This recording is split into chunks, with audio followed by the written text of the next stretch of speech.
Hello అండి అందరికీ. ఈరోజు నా స్టైల్లో నేను చేసుకునే దోసకాయ పప్పు రెసిపీ చూపిద్దాం అనుకుంటున్నాను. దానికోసం పప్పు నీట్గా క్లీన్ చేసుకొని దాంట్లో సరిపోయినంత వాటర్ వేసుకున్నాను.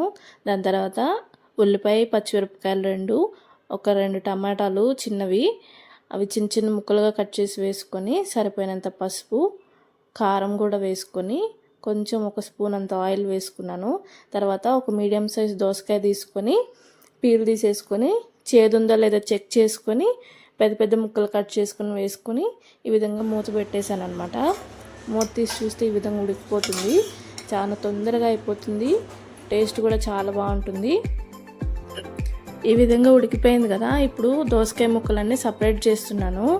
ఎందుకు అంటే ఇవన్నీ రుబ్బేసామనుకోండి, దోసకాయ ముక్కలు కూడా చిన్నగా ఇంకా నోటికి తగలకోకుండా ఉంటాయి అన్నమాట. మొత్తం స్మాష్ అయిపోతుంది. అందుకనేసి నాకైతే ఇట్లా నోటికి తగులుతూ ఉండటం అంటే ఇష్టం. ఒకవేళ అలా వద్దు అనుకుంటే మీరు కట్ చేసుకునేటప్పుడే చిన్న చిన్న ముక్కలు కట్ చేసుకుని రుబ్బేసుకోవచ్చు పప్పు. సో అప్పుడైతే పంటికి తగలవు అనమాట. కొంతమందికి ఇష్టం ఉంటుంది, కొంతమందికి ఇష్టం ఉండదు. సో నేనైతే ఈ విధంగా వేసుకుంటాను.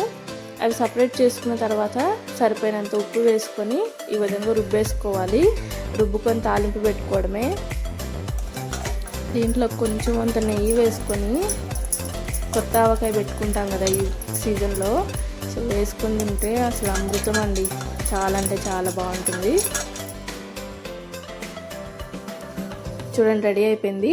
దీంట్లో ఇప్పుడు సపరేట్ చేసుకొని పెట్టుకున్న దోసకాయ ముక్కలు యాడ్ చేసుకోవాలి. పప్పులో ఉడుకుతాయి కదా, ఉప్పు కారాలంతా పట్టి దోసకాయ ముక్కలు చాలా బాగుంటుంది.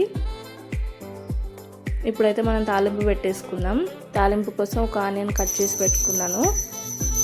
ఫస్ట్ అయితే తాలింపు వేసుకునే మూకుల్లో కొంచెం ఆయిల్ వేసుకొని కాగిన తర్వాత జీలకర్ర, ఆవాలు వేసుకోవాలి.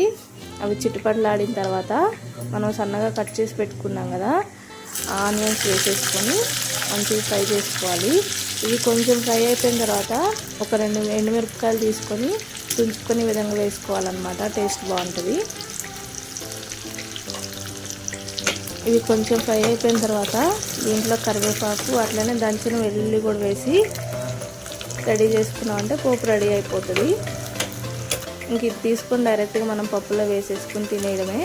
ఇంకా మళ్ళీ పప్పు ఉడకబెట్టడం అదంతా అవసరం లేదు. సో 10 అంటే 10 మినిట్స్లో రెడీ అయిపోతుందండి. చాలామందికి పప్పు ఉడకదు అన్నమాట. ఈ విధంగా చేసుకోండి. పప్పు ఉడకడం కానీ అంతా చాలా బాగుంటుంది.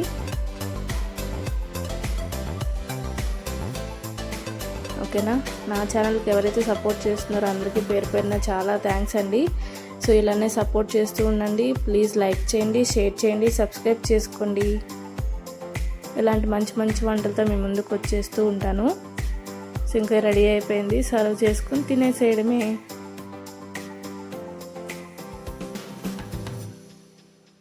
థ్యాంక్ యూ ఫర్ వాచింగ్ అండి.